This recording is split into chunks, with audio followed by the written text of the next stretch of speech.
Good morning, everyone. My name is Marty and welcome to my channel. Today is day 6 and magically also day 7 of a wonderful challenge that I'm in for the month of August, put on by our host, Jessica from Three Rivers Homestead. Now, if you haven't heard of this challenge, it's called the Every Bit Counts Challenge.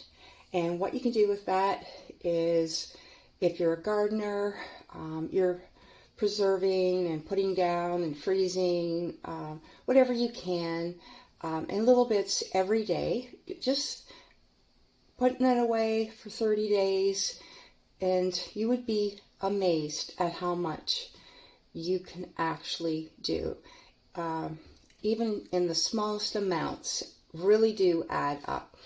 Now, you don't have to be a gardener at all to participate in this challenge. It's open to everybody. Like, if you buy produce for a good price at the store or the market, or if your friends have an abundance that they share with you, every bit counts, right? So come join me in the kitchen.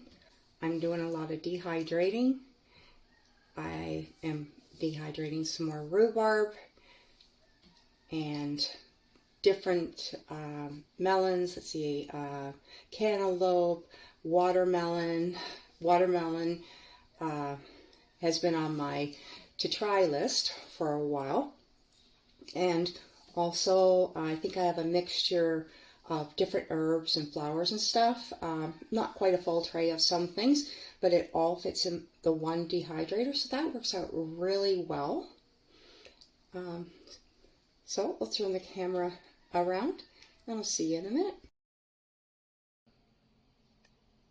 Just taking cantaloupe out of the dehydrator.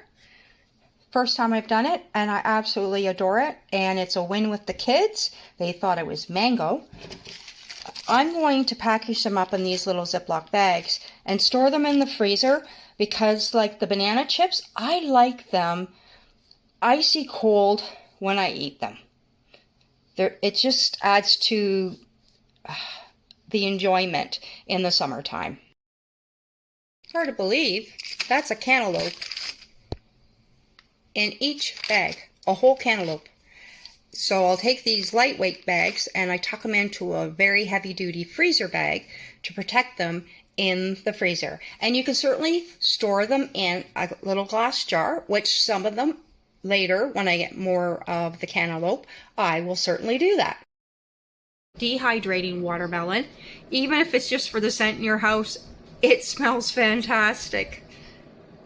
The watermelon has dried to perfection, and I'm going to add that to our collection of dried fruit leathers. I do keep it in the freezer because the grandchildren and myself love it when it's icy cold and it still has that flexible feel to it, and it's really fun.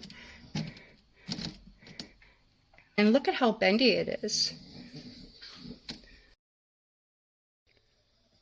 Well, this is what over half of a 15 plus watermelon looks like. Mind you, a lot of the weight is in the rind, but isn't that wonderful? Like that you can choose to do this, cut it up in thin strips to make fruit leathers, you know, and it does take quite a few hours to do it. It could take 8, 10, 12, depending on how thick you cut them. But to grab one of these and know that this is a quarter of a watermelon, so obviously it's enough for a couple of people, or you know, if you're out for the weekend for yourself, but out on a bicycling trip or on your four-wheeler or to go camping, kayaking, this is the perfect little lightweight snack to pack in your bag. So I picked some rhubarb and I've washed it and I have it here to dry.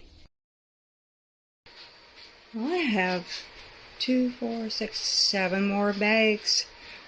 2 cups a bag of rhubarb for the freezer. And it's going to be great putting it towards pie or my favorite coffee cake. And the grandchildren just love it too.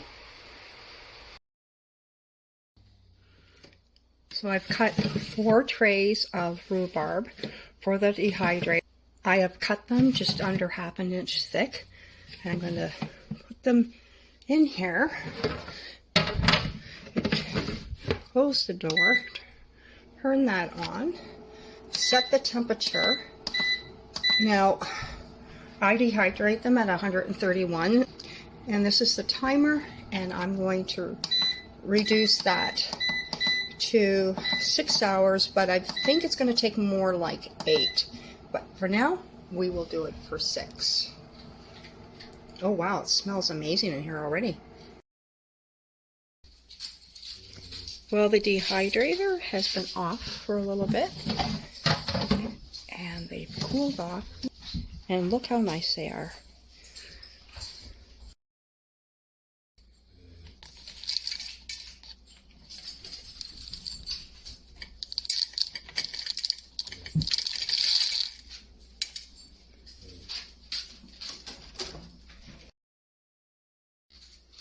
Well, that turned out really good. So that's left. And we have one of these 1-cup jars. I'm just going to shake that in here. That makes it so handy, putting that on there.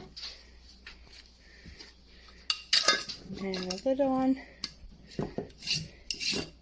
And over the next few days, I'll shake it and check for clumping.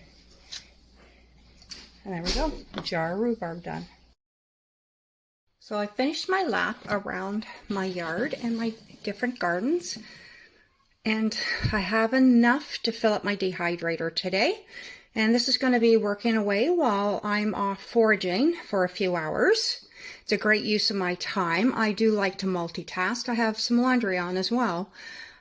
It frees up more time for these fun projects.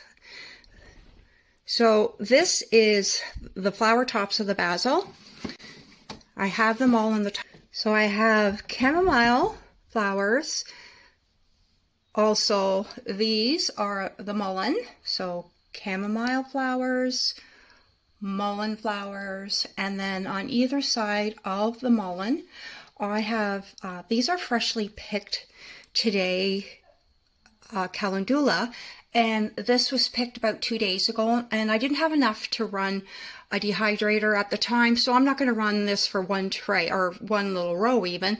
So they were sitting here patiently waiting.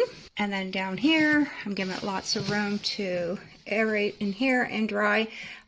These are the white yarrow flower tops, the aerial part. Now, the tops are usually much larger, and they are, but I've separated them down so that they would dry a little faster, and then I have an additional tray in the bottom. Now, I did have enough to lay out on a tray of lavender, but it is a very heady, dense scent.